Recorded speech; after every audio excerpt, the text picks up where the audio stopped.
Even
से 52 पढ़ेंगे।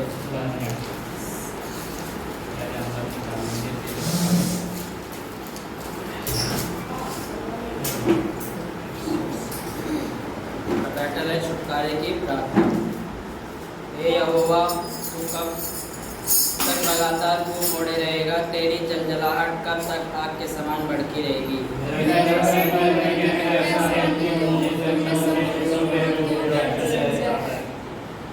कौन पुरुष सदा अमर रहेगा? अपने प्राण को अधोलोक से बचा सकता है?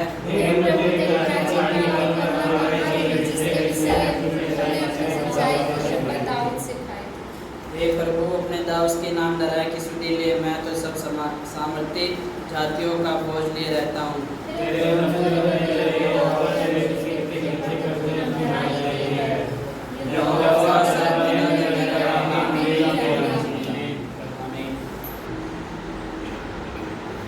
भजन संहिता 59 का ये पाठ हमने सुना। आपके पाठ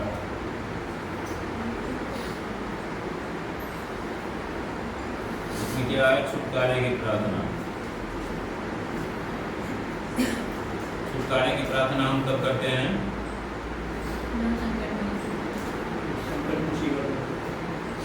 जब हमें ये एहसास हो जाता है कि हम किसी न किसी मुसीबत में घिरे हुए हैं, वो चाहे सैकड़ों हजारों में से कोई भी मुसीबत हो सकता है। हम जानते हैं कि जब तक भी हम इस संसार में हैं, हमेशा ही हम जोखिम में हैं और हमेशा ही हम एक ऐसी परिस्थिति में हैं जब कभी भी हमारे ऊपर कोई दिक्कत परेशानी आ जाती है। हालेलुया। तो कौन है जो हमें उस दिक्कत और परेशानियों से दूर कर सकता है? जिसको भी ये बुद्धि और ज्ञान है, वो इस बात को जानता है, आदिकाल से जानते आ रहा है। जब इजरायली मिस्र में 430 साल बीत गए और जब उनको ये पता लगा कि हम लोग क्या भूल चुके हैं, एक परमेश्वर है जिसने हमारे पुरखों से वादा किया था कि मैं तुझे उत्तम जगह में ले जाके रखूंगा, तब क्या करता है वो? तो चीखने पुकारने लग जाता है ना। जब हम योना नबी की किताब पढ़ते हैं तो वहां पर हम देखते हैं कि योना को परमेश्वर कहते हैं कि तुम जा करके नीनवे नगर में जाके वहां लोगों को बताओ कि उन पर बहुत ही बड़ी मुसीबत आने वाली है, जो मैं डालूंगा, मैं खत्म कर दूंगा नीनवे नगर को, कुछ नहीं बचेगा वहां पर। तो जाके वहां प्रचार करने लगता है इसका प्रचार सुन के जो भी बुरे लोग थे, जो बुराई में पूरी तरह से जो है लिप्त थे, वो क्या करते हैं, चाहे राजा हो, चाहे एक बिल्कुल नीचे से नीचे स्तर का लेमैन हो, सब छाती पीट पीट के उस परमेश्वर को पुकारने लग जाते हैं। और परमेश्वर क्या करते हैं, उनकी पुकार को सुन के उन पर दया करते हैं और निन्वे नगर को नष्ट नहीं करते हैं। हालेलुया। तो परमेश्वर को हमसे क्या चाहिए होता है?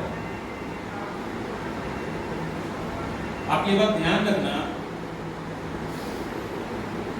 परमेश्वर को ना हमसे कुछ भी नहीं चाहिए, सिर्फ एक पश्चाताप चाहिए।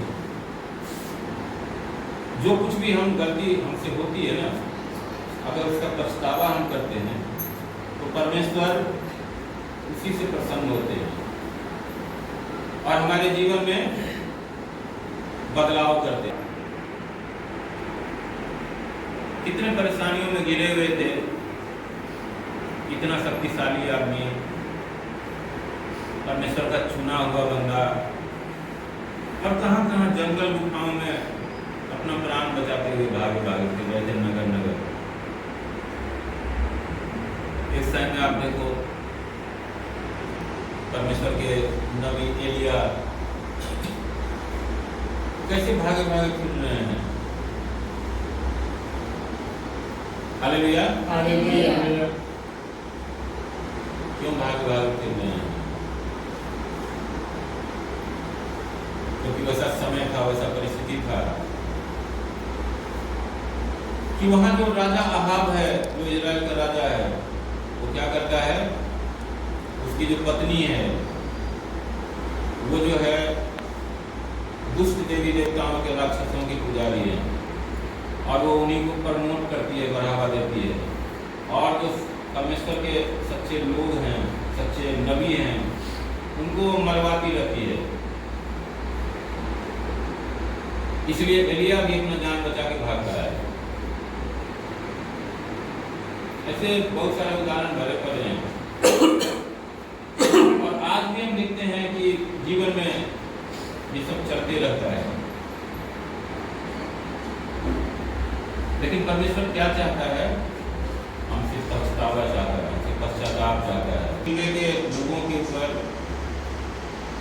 परमेश्वर ने हाथ बढ़ाया, अपने आशीष का हाथ बढ़ाया और उनको छुटकारा दिया। वो मुसीबत परमेश्वर डालने पर था, उसे छुटकारा दिया। तो वही चाहिए परमेश्वर को, वही चाहते हैं परमेश्वर। तो यहाँ पर जो वचन है वो क्या कह रहा है कि हे यहोवा, तू कब तक लगातार मुंह मोड़े रहेगा, तेरी जलजलाहट कब तक आग के समान भड़की रहेगी। मेरा स्मरण कर कि मैं कैसा अनित्य हूँ, तूने सब मनुष्य को क्यों व्यर्थ सिरजा है। कौन पुरुष सदा अमर रहेगा, क्या कोई अपने प्राण को अधोलोक से बचा सकता है। हालेलुया। हालेलुया।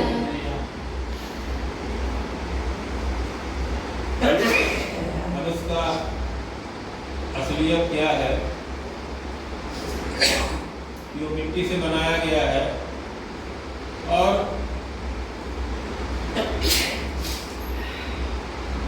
परमेश्वर ने उसको भले ही सबसे ऊंचा रखा है, परमेश्वर ने उसको अपना मंदिर ठहराया है, उसको हर तरह से ऊंची महिमा दी है।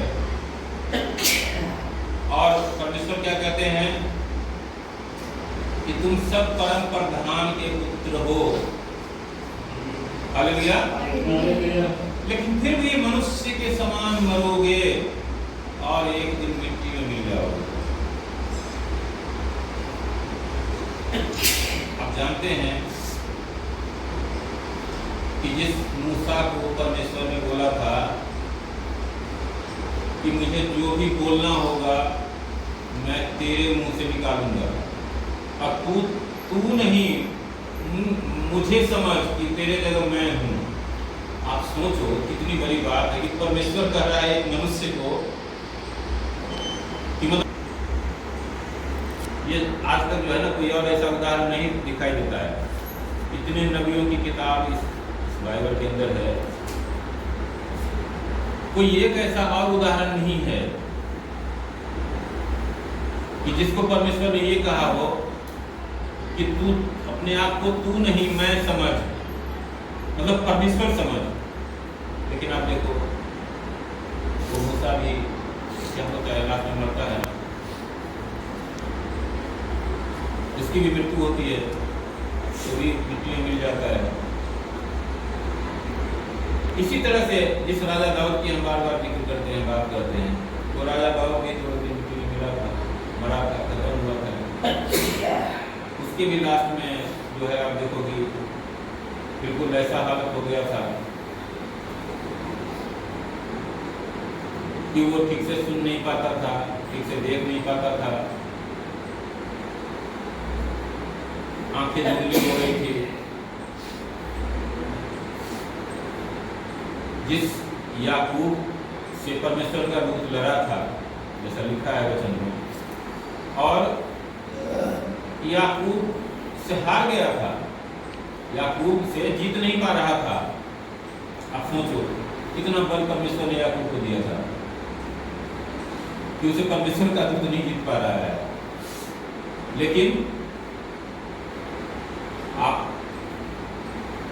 उत्पत्ति पढ़ो लास्ट में तो आप देखोगे कि उसमें ऐसा लिखा हुआ है कि उसकी भी आंखें इस समय में धुंधली हो गई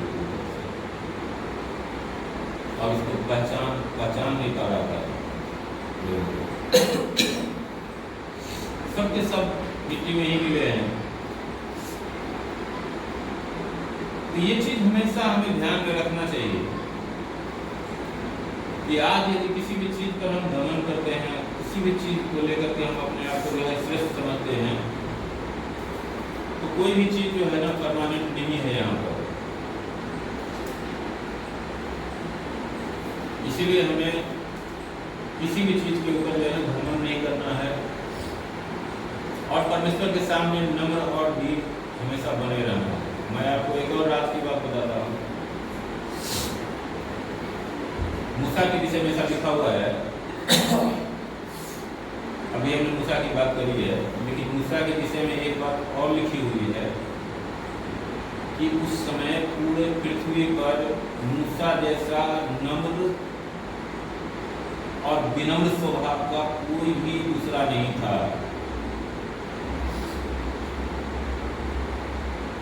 आप सोचो, कल्पना करो,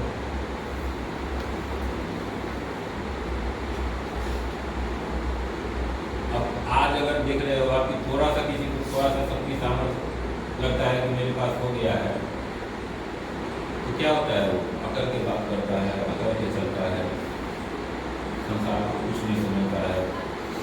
लेकिन जिसको परमेश्वर स्वयं दर्शन देते हैं, बार बार उससे बात करते हैं, उसके ऊपर अपना सामर्थ्य प्रकट करते हैं,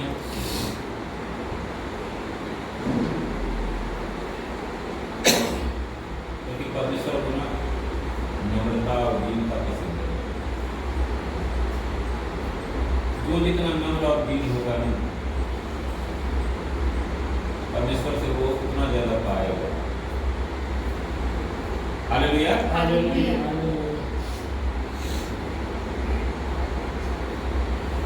और जब ऐसे लोगों के जीवन में कोई दिक्कत, परेशानी, मुसीबतें आती है ना, तो परमेश्वर भी उदास होता है, ये उनका वचन बताता है।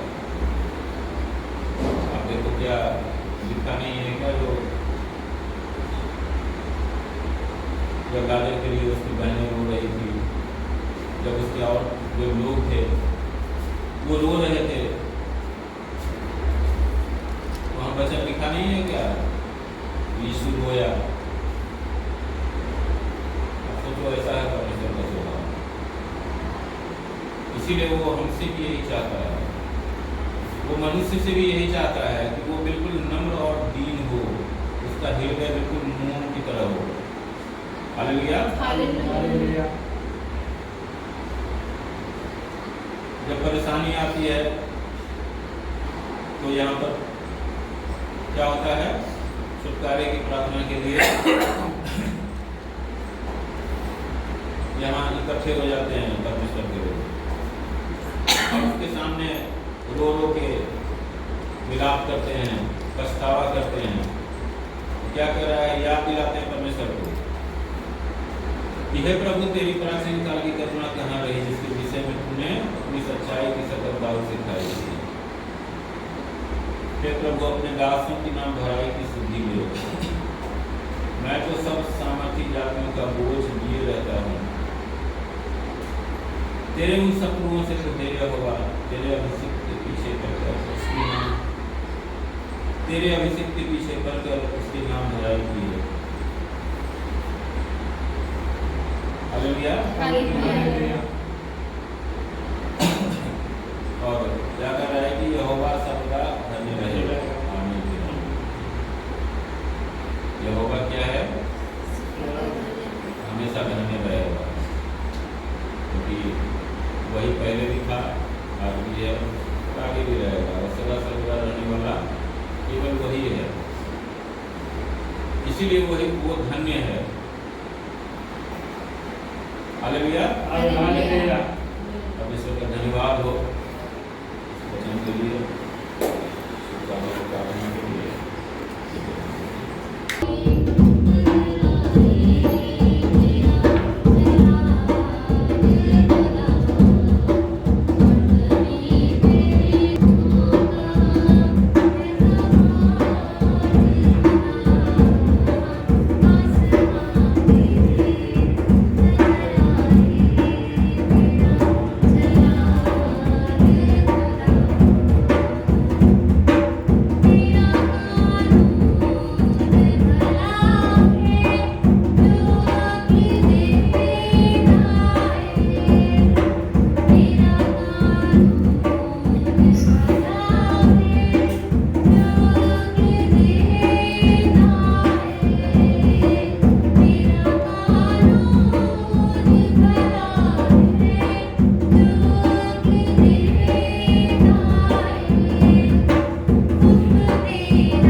उसने मृत्यु से जीवन की ओर उसने तुम्हें भी जिलाया जो अपने अपराधों और पापों के कारण मरे हुए थे, जिनमें तुम पहले इस संसार की रीति पर आकाश के अधिकार के हाकिम अर्थात उस आत्मा के अनुसार चलते थे जो अब भी आज्ञा न मानने वालों में कार्य करता है। इनमें हम भी सब के सब पहले अपने शरीर की लालसाओं के दिन बिताते थे और अपने मन की इच्छाओं अपने शरीर और मन की इच्छाएं पूरी करते थे और अन्य लोगों के समान स्वभाव ही से क्रोध की संतान थे, परंतु परमेश्वर ने जो दया का धनी है अपने उस बड़े प्रेम के कारण जिससे उसने हमसे प्रेम किया, जब हम अपराधों के कारण मरे हुए थे तो हमें मसीह के साथ जिलाया। अनुग्रह ही से तुम्हारा उद्धार हुआ है और मसीह यीशु में उसके साथ उठाया और स्वर्गीय स्थानों में उसके साथ बिठाया कि वह अपनी उस कृपा से जो मसीह यीशु में हम पर है आने वाले समयों में अपने अनुग्रह का असीम धन दिखाए, क्योंकि विश्वास के द्वारा अनुग्रह ही से तुम्हारा उद्धार हुआ है और यह तुम्हारी ओर से नहीं वरन परमेश्वर का दान है और ना कर्मों के कारण ऐसा ना हो कि कोई घमंड करे, क्योंकि हम उसके बनाए हुए हैं और मसीह में हम उन भले कामों के लिए सृजे गए जिन्हें परमेश्वर ने पहले से हमारे करने के लिए तैयार किया। हालेलुया। यहाँ पे मृत्यु से जीवन की ओर का मतलब ये नहीं कि मृत्यु को नहीं जानते थे तो हम क्या थे, मृत्यु में पड़े हुए थे। फिर जब हम मसीह को जाना तो हमने क्या किया, जीवन को पाया। तो वही यहाँ पे प्रेरित पौलुस जो है परमेश्वर का दास वो जो है ये बता रहा है कलीसिया को अंदर अपनी कलीसिया में प्रचार कर रहा है और वो बता रहा है कि मृत्यु से जीवन की ओर हम कैसे आए। तो पहले वचन में लिखा है उसने तुम्हें भी जिलाया जो अपने अपराधों और पापों के कारण मरे हुए थे। अभी यहाँ पे ये उस समय अपनी कलीसिया को बता रहा था, तो ये वचन उस समय के लिए नहीं, ये आज हम पढ़ रहे थे, ये हमारे लिए भी है और हमें भी पता है कि हमारे लिए है ये वचन, क्योंकि हम भी क्या थे, पहले मरे हुए थे अपने पापों के कारण। हम क्या हुए थे, मरे हुए थे। जब हम परेशानी में थे इससे मतलब मसीह में आने से पहले जब हम दुख संकट परेशानी में थे तब उस समय क्या थे, मरे हुए थे। परंतु जब हम परमेश्वर को जाने तो दिलाए, जब परमेश्वर को जाने तो हम क्या हुए, वापस से जी उठे, नया जीवन को हमने पाया। तो वही यहाँ पे बताया कि उसने तुम्हें भी जिलाया अपने अपराधों के कारण, अपराधों और पापों के कारण मरे हुए थे, जिनमें तुम पहले इस संसार की नीति पर और आकाश के अधिकारी के हाकिम अर्थात उस आत्मा के अनुसार चलते थे जो अब भी आज्ञा न मानने वालों में कार्य करता है। अब दूसरे वचन में क्या बता रहा है कि जिसमें तुम्हें इस पहले इस संसार जिनमें तुम पहले इस संसार की रीति पर और आकाश के अधिकारी के हाकिम अर्थात उस आत्मा के अनुसार चलते थे जो अब भी आज्ञा न मानने वालों में कार्य करता है। और दूसरे वचन में वो बता रहा है कि जिसमें तुम पहले संसार की रीति पर, हम जैसे कि जानते हैं कि हम भी अगर जब मसीह को नहीं जानते थे तो हम भी क्या करते थे, जैसे संसार करता था वैसे ही हम भी करते थे, जैसे वो रीतियों पे चलते थे वैसे ही हम भी उन्हीं रीति रिवाजों पे हम चलते थे। और उसके आगे क्या लिखा, और आकाश के अधिकार के हाकिम अर्थात उस आत्मा के अनुसार चलते थे जो अब भी आज्ञा न मानने वालों में कार्य करता है। और यहाँ पे उस हाकिम की बात बता रहा है, मतलब दुष्ट आत्मा के बारे में बता रहा है कि हम उस समय क्या होते थे कि उनके चलाए चलते थे। और आज भी जो भी उनकी आज्ञा नहीं मानता है तो वो आज भी उन्हीं के अंदर चलाया जाता है। तो कोई ये ना समझे कि हम जो है प्रभु यीशु को मानते हैं तो शैतान हमारे अंदर कार्य नहीं करता। अगर आज भी हम प्रभु यीशु मसीह की आज्ञाओं को नहीं मानते हैं, तो प्रभु यीशु मसीह ने बाइबल के अंदर बताया उन आज्ञाओं पे नहीं चलते हैं, तो आज भी हम क्या कर रहे हैं, उस हाकिम के द्वारा ही हम चलाए जा रहे हैं। क्यों? क्योंकि हम अगर यीशु मसीह की आज्ञा नहीं मानते तो हम किसकी आज्ञा मान रहे, फिर उस हाकिम की जो पहले भी हमारे साथ कार्य करता था और अभी हम आज्ञा नहीं मान रहे तो वो हमारे साथ कार्य कर रहा है।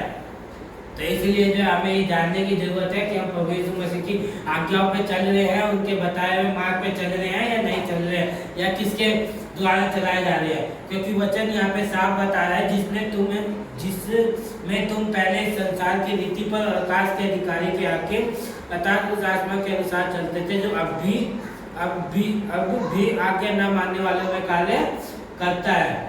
तो इस वचन के द्वारा साफ साफ बताया जा रहा है कि अगर हम आज भी आज्ञा नहीं मानते हैं, जो बाइबल के अंदर बातें लिखी है उनको हम नहीं मानते, जो प्रभु यीशु मसीह ने आज्ञा दी है वो नहीं मानते हैं, तो आज भी हम उसी आज्ञा के द्वारा चलाए जाते हैं। इनमें हम भी सब के सब पहले अपने शरीर की लालसाओं में दिन बिताते थे और शरीर और मन की इच्छाएं पूरी करते थे और अन्य लोगों के समान स्वभाव ही से क्रोध की संतान थे। अब तीसरे वचन में क्या था? इनमें हम भी सब के सब, जब वहाँ पर प्रचार कर रहा था अपनी कलीसिया में तो सबको बता रहा था कि हम भी क्या थे, हम भी सब के सब क्या करते थे, पहले अपनी शरीर की लालसाओं के में दिन बिताते थे। हम क्या करते थे? अपनी शरीर की लालसाएं जो थी, जो हमारे को अच्छा लगता था, हम वो कार्य करते थे और उसमें ही हम दिन बिताते थे और जो हमारे मन की इच्छाएं थी वही हम पूरी किया करते थे और अन्य लोगों के समान के स्वाभाविक क्रोध की संतान थे। क्रोध मतलब गुस्सा। हम देख सकते हैं कि जब हम पहले जो थे हम भी इसी तरीके से ही थे कि जैसे लोग आज गुस्सा करते बात बात पर, वैसे ही हम गुस्सा किया करते थे। परंतु आज भी अगर हम अपने आप को देखें तो हमारे अंदर वो बदलाव नहीं आया और आज भी हम क्या करते हैं? क्रोध करते हैं। तो हमें आज भी अपने आप को बदलने की जरूरत है और हमें इस क्रोध को क्या करना है? खत्म करना है, क्योंकि हम उस संसार के संतान नहीं बन के रहना। हमें किसकी संतान बनना? हमें उस प्रभु यीशु मसीह की संतान बनना है जो क्रोध नहीं करता, क्या करता है? प्रेम करना सिखाता है। और अगर आज भी हमारे अंदर क्रोध है तो हम पहले के ही जैसे अपने शरीर की लालसाओं को पूरी कर रहे हैं। परंतु परमेश्वर ने जो दया का धनी है अपने उस बड़े प्रेम के कारण जिससे उसने हमसे प्रेम किया, जब हम अपराधों के कारण मरे हुए थे तो हमें मसीह के साथ जिलाया। अनुग्रह ही से तुम्हारा उद्धार हुआ है। और यहाँ पे चौथे और पांचवें में क्या कह रहा है? परंतु परमेश्वर ने जो दया का धनी है, परमेश्वर जो क्या है? दया का धनी है। अगर वो आप पर दया ना करे तो हमारे पाप इतने बड़े थे कि हमें कोई माफ नहीं करता और आज भी हम क्या होते? उसी पापों की कीच में पड़े रहते। परंतु परमेश्वर जो दया का धनी है उसने क्या किया?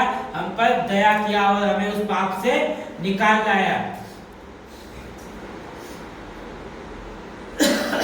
अब जब हम अपराधों के कारण मरे हुए थे तो हमें मसीह के साथ जिलाया। अनुग्रह ही से तुम्हारा उद्धार हुआ है। अब यहाँ पे क्या बता रहे? पांचवें वचन में जब हम अपराधों में पड़े हुए थे तो अपराधों के कारण मरे हुए थे तो हम उसमें मसीह के साथ जिलाया। तो प्रभु यीशु मसीह के साथ हमें मतलब प्रभु यीशु मसीह ने हमें क्या किया? नया जीवन दिया। उन्होंने हमारे पापों को उठा लिया और हमें नया जीवन दिया। उसी के अनुग्रह ही से हमारा उद्धार हुआ है। प्रभु अगर हमारे पर अनुग्रह नहीं करता तो हमारा उद्धार नहीं होता। और मसीह यीशु में उसके साथ उठाया और स्वर्गीय स्थानों में उसके साथ बिठाया है। तो यहाँ छठे वचन में क्या कह रहा है? मसीह यीशु में उसके साथ उठाया और स्वर्गीय स्थानों में उसके साथ बिठाया है। क्योंकि वचन में क्या कहता है? परमेश्वर ने हमें किसका वारिस बनने के लिए बुलाया है? तो यहाँ पे वचन कहता है कि उसने हमें अपने मसीह यीशु में उसके साथ उठाया और हमें स्वर्गीय स्थानों में उसके साथ बैठाया है कि वह अपनी उस कृपा से जो मसीह यीशु में हम पर है आने वाले समय में अपने अनुग्रह का असीम धन दिखाए। और यहाँ सातवें वचन में क्या कहा है? कि वह अपनी उस कृपा से जो मसीह यीशु में हम पर है आने वाले समय में उसे अपने अनुग्रह का असीम धन दिखाए, क्योंकि विश्वास के द्वारा अनुग्रह ही से तुम्हारा उद्धार हुआ और यह तुम्हारी ओर से नहीं वरन परमेश्वर का दान है। सातवें आठवें वचन को हम पढ़ेंगे तो यहाँ पे क्या होता है? अपनी कृपा से जो मसीह यीशु में हम पर है आने वाले समय में अपने अनुग्रह का असीम धन दिखाए। अभी हमारे पास अभी भी हम जब विश्वास में तो अभी भी क्या हमारे पास दुख है, मुसीबत है, थोड़ा सा प्रॉब्लम है, पर क्या कह रहे हैं परमेश्वर कि आने वाले समय में क्या करे? हमारे ऊपर असीम कृपा दिखाए। जो प्रभु ने हमारे आने वाले समय के लिए रखा हुआ है उसको वो दिखाए, प्रकट करे। परंतु ये हमारे से, क्योंकि आठवें क्या लिखा? क्योंकि विश्वास के द्वारा अनुग्रह ही से तुम्हारा उद्धार हुआ है और यह तुम्हारी ओर से नहीं वरन परमेश्वर का दान है। और ये हम ये ना सोचे कि हमारे द्वारा हुआ है, परंतु ये क्या हुआ? जब हमने परमेश्वर पर विश्वास किया तो उसी के अनुग्रह के द्वारा हमारा उद्धार हुआ। और ये हमारी ओर से नहीं वरन परमेश्वर का दान है, ये परमेश्वर के द्वारा दिया गया दान है। और ना कर्मों के कारण ऐसा ना हो कि कोई घमंड करे।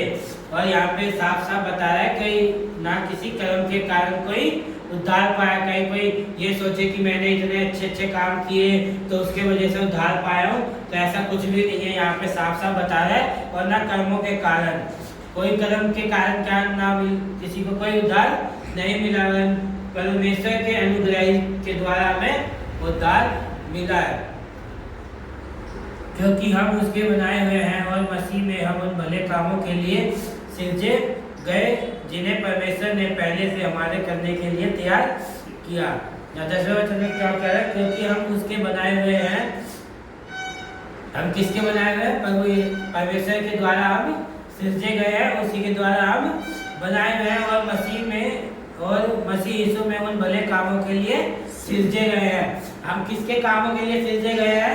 मसीह यीशु के जो काम है, जो उन्होंने हमारे लिए काम रखा है, हम उनके लिए सिरजे गए हैं, जिन्हें परमेश्वर ने पहले से ही हमारे करने के लिए तैयार किया है। और परमेश्वर ने हमारे लिए पहले से ही काम तैयार कर रखा है कि हम क्या क्या काम करेंगे और कब कब क्या क्या काम होगा। तो इसलिए कोई ये ना सोचे कि प्रभु मेरे से काम नहीं लेता है, और उसे तो प्रभु काम लेता है पर मेरे से काम नहीं लेता। यहाँ पे जितने भी जन बैठे हुए, छोटे से लेके बड़ा, हर एक जन के लिए प्रभु ने काम पहले से ही तैयार कर रखा है। बस क्या है कि परमेश्वर समय के साथ उस कार्य को करता है। हमें धैर्य रखना है, शांति से बैठे रहना है। जब परमेश्वर चाहेगा तो वो अपने कार्य को लेगा। वो चाहे फिर छोटा बच्चा ही क्यों ना हो, उससे भी प्रभु समय आने पर अपने कार्य को लेगा। हमें हड़बड़ी नहीं करना है, हमें जल्दबाजी नहीं करना है कि आज हमारे चर्च में 10 लोग बैठे हुए हैं या 2 फैमिली बैठी हुई है, प्रभु कब हमारे चर्च में 50 भेजेगा, 100 भेजेगा। अभी वो समय नहीं आया, इसलिए प्रभु नहीं भेज रहा। प्रभु जानते हैं कि अगर मैं भेज दूंगा तो ये क्या नहीं कर पाएंगे, संभाल नहीं पाएंगे। इसलिए प्रभु अपने समय के साथ हर कार्य को करता है। तो इसलिए हमें धैर्य रखना है। ये नहीं कि हड़बड़ी में हम कुछ भी कर दे और अपने मर्जी से अपने अनुसार हम चलने लगे, कि हम जो है औरों की तरह जो हम क्या करें, भीड़ जमा करने लगे, झूठ बोलकर, फरेब करके, वो कार्य करके हमें नहीं करना है। प्रभु ने हमारे लिए कार्य रखा हुआ है, जो हमें परमेश्वर हमसे करवाना चाहते हैं, वो कार्य हमारे लिए रखा हुआ है। परमेश्वर चाहते हैं कि अगर यहाँ पे लोग आए तो वो समय आने पे लोग आएंगे भी। उसके लिए हमें भागदौड़ नहीं करना पड़ेगा। बस हमें क्या करना है, धैर्य रख के सिर्फ प्रार्थना में लगे रहना है और परमेश्वर से पूछना है कि वो समय कब है। अपने दर्शन को दे, अपने बातों को, जो गुप्त बातें उनको क्या कर, हम पर प्रकट कर। तब प्रभु जो है, क्योंकि वचन भी कहता है जब हम उससे मांगते हैं तो वो अपने गुप्त बातों को क्या करता है, हमारे ऊपर जाहिर करता है। परंतु हम आज क्या है, हम लोग आज कमजोर हो गए और हम परमेश्वर से बात करना ही नहीं चाहते। हम जो है क्या होते हैं, दूर दूर भागते हैं। बाकी कामों के लिए हमारे पास क्या होता है, समय होता है, सब चीज होता है। पर जब परमेश्वर का कार्य आता है और परमेश्वर हमसे कार्य लेना चाहता है तो हम उस समय क्या हो जाते हैं, पीछे हो जाते हैं। और उस समय हमें सिर्फ अपनी इच्छा दिखती है। तो हमें वैसे नहीं करना है। हमें अगर वचन सुनते हैं तो हम इस वचन को अपने जीवन में माने भी, ग्रहण भी करें, क्योंकि सिर्फ सुन लेने से आशीष नहीं मिलता है, उसमें चलने से आशीष मिलता है।